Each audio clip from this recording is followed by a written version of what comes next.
So now we are going to discuss the governance and international relations related questions that came in the GS2 paper. So the first question we are going to discuss is the sixth question, that is the crucial aspect of development process has been inadequate attention paid to the human resources development in India. Suggest measures that can address this inadequacy.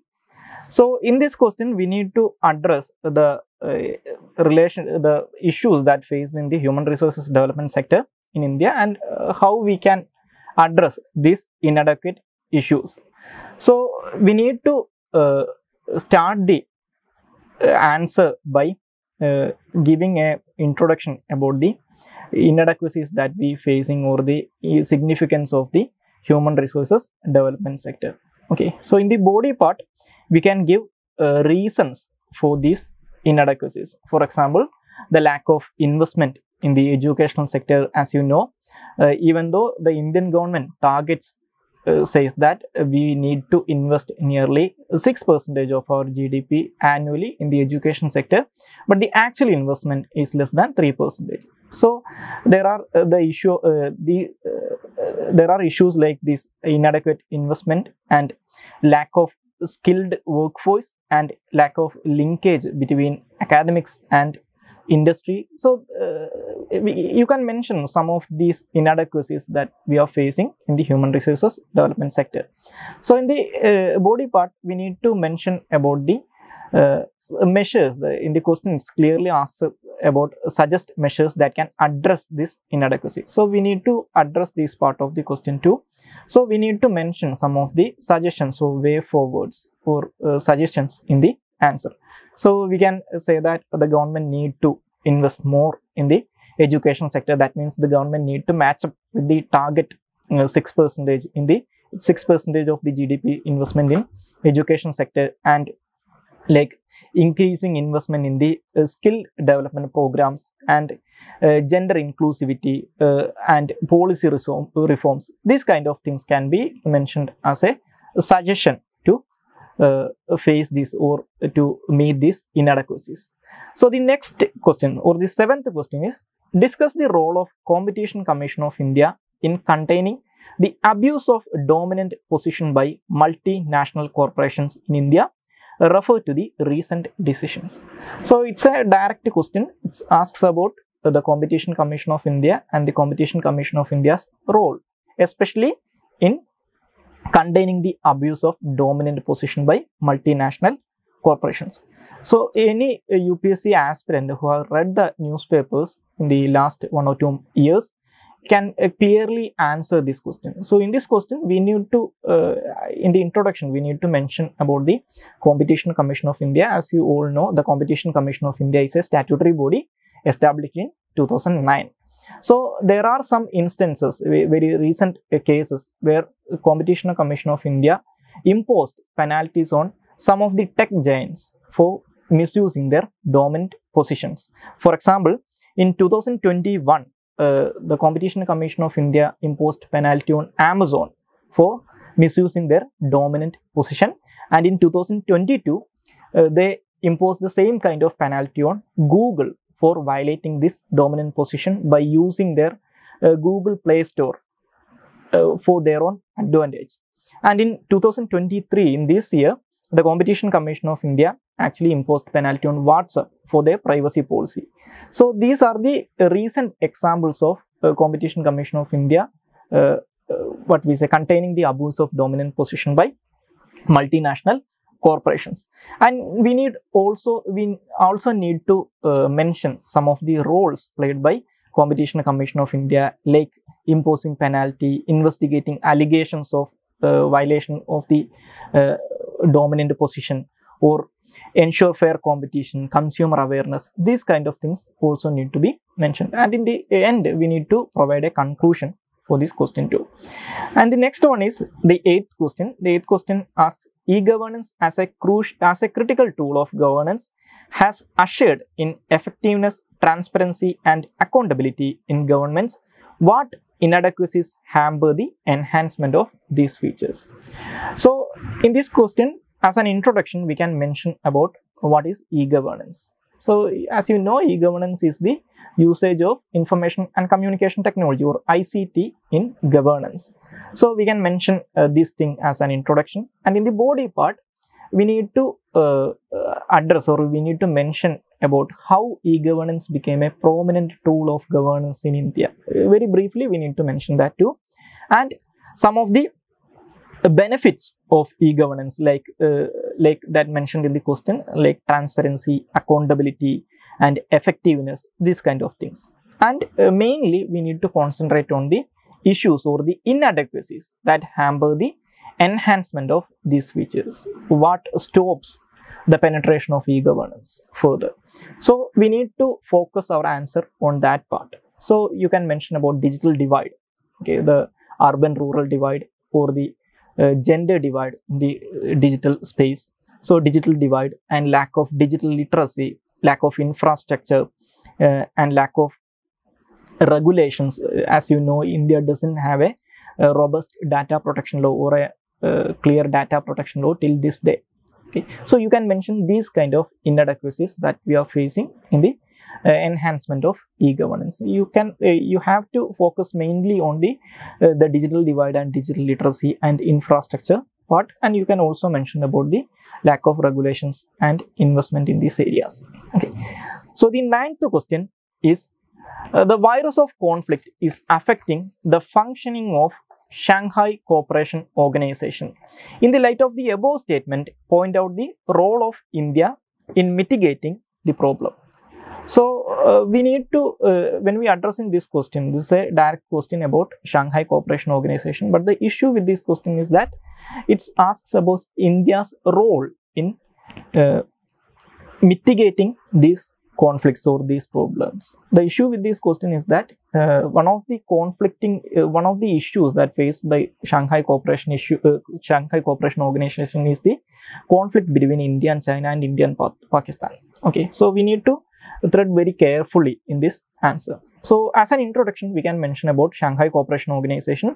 We can say that it's a multilateral organization. Mainly the participants are from the Eurasian region, and you can mention about the economic cooperation and all. Very briefly, you can mention about the Shanghai Cooperation Organization, what it is and how it's got established.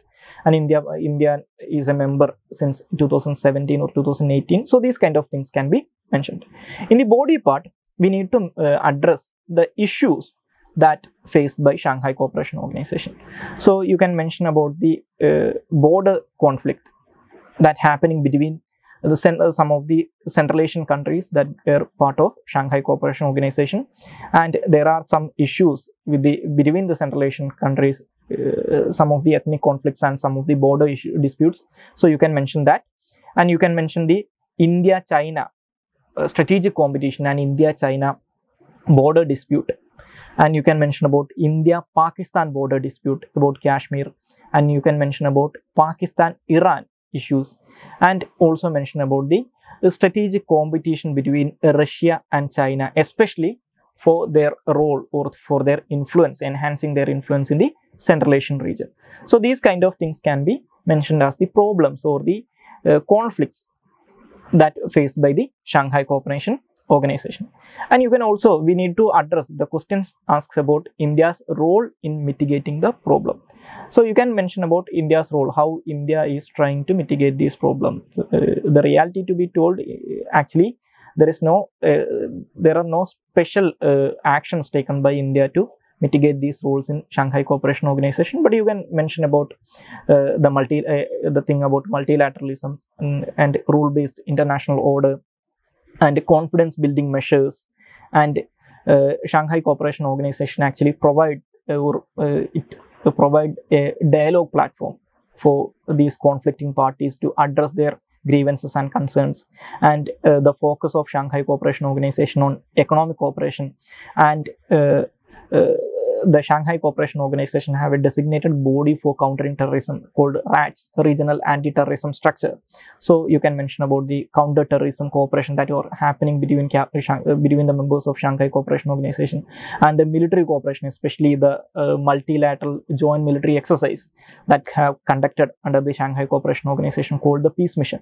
So these kind of things can be mentioned as examples for India's role in mitigating these conflicts. And the 10th question is, Indian diaspora has scaled new heights in the West. Describe its economic and political benefits for India. So, as an introduction to this question, you can mention about you can briefly describe about India's diaspora. Okay, so recently, I think in 2020, it is said that India has the largest diaspora community or expatriate community in this world.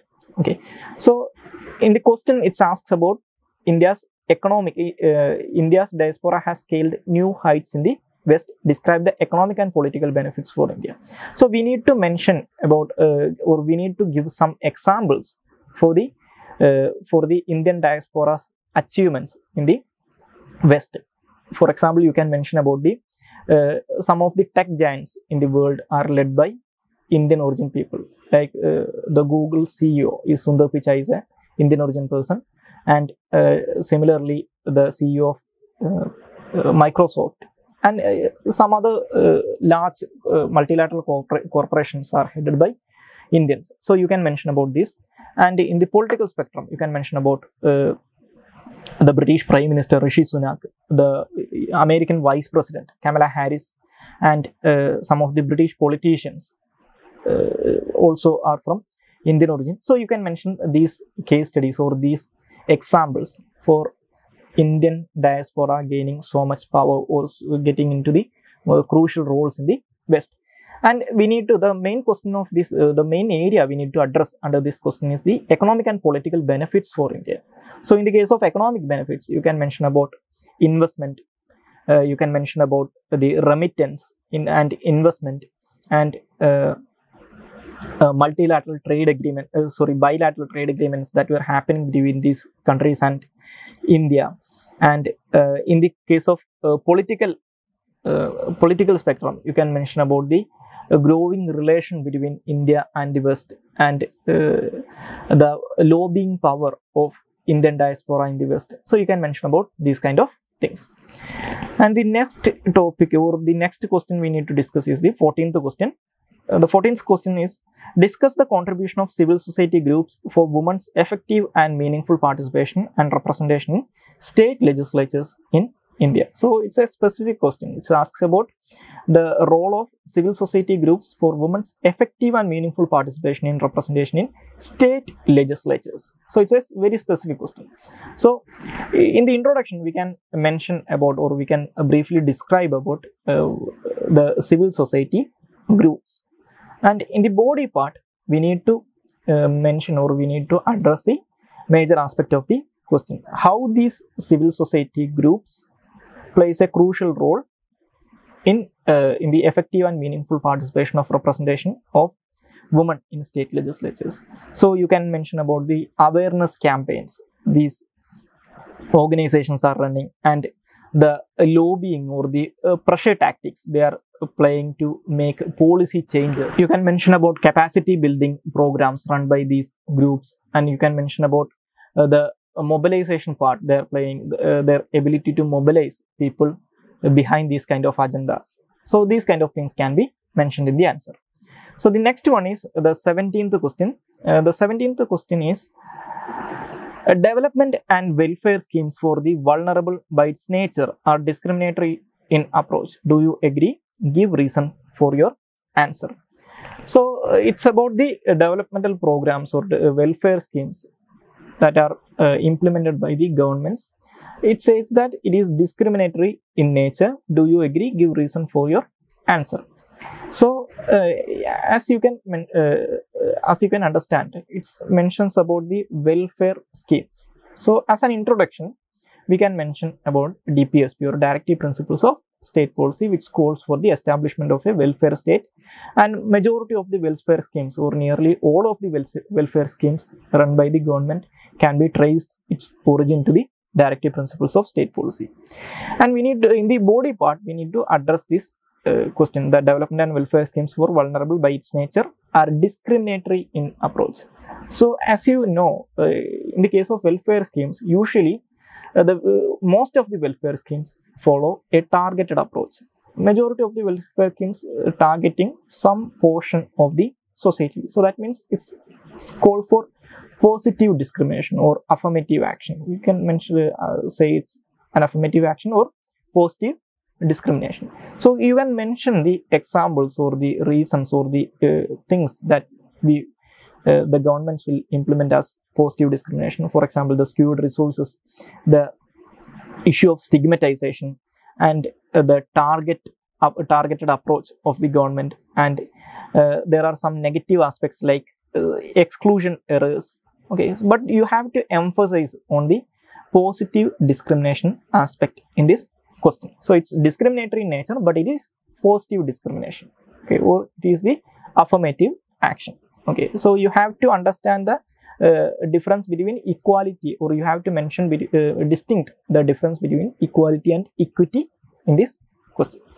So the next one is 18th question. 18th question is, the skill development program have succeeded in increasing human resources supply to various sectors in the context of the statement. Analyze the linkage between education, skill development, and employment.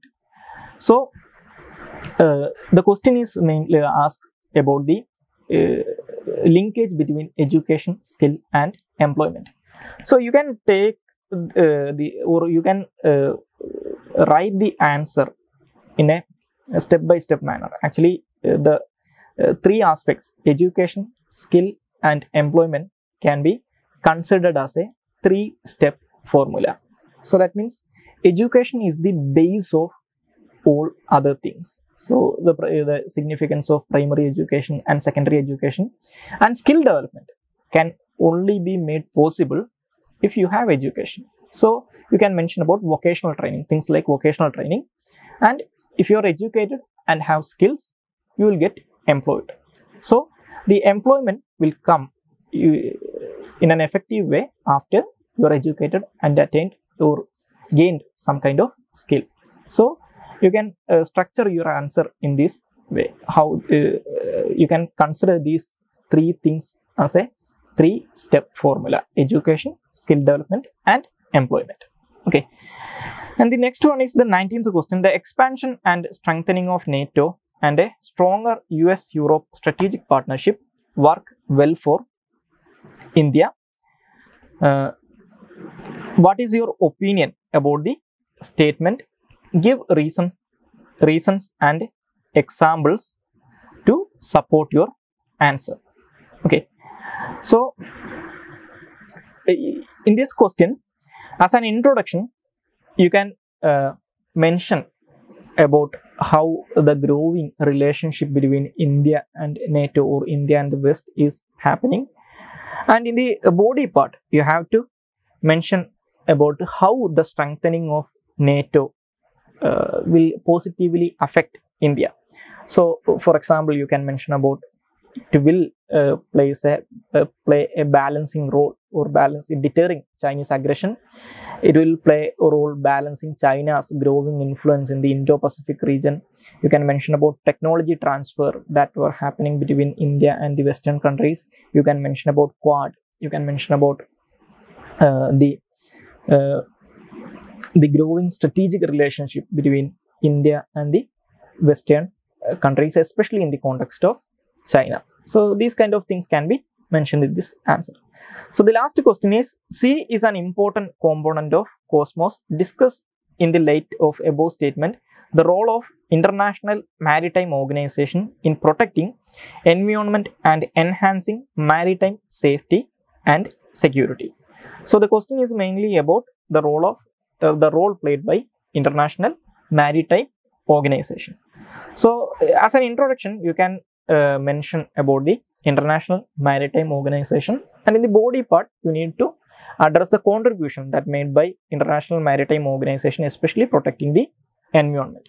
So like the Ballast Water Management Convention that established as a part of water management, and the Marpol Convention to regulate various types of pollution from ships, like oil spillover, these kind of things, and energy efficiency regulations. So there are a lot of regulations made by the International Maritime Organization that protects the environment. So you can mention these kind of things in the answer and you need to address the second part of the question, that is the maritime safety and security. So there are some conventions under International Maritime Organization, like the SOLAS Convention or International Convention on Safety of Life at Sea, and like the ISPS code to enhance security of ports, and piracy and armed robbery countermeasures, and search and rescue or SAR measures. So these kind of things can be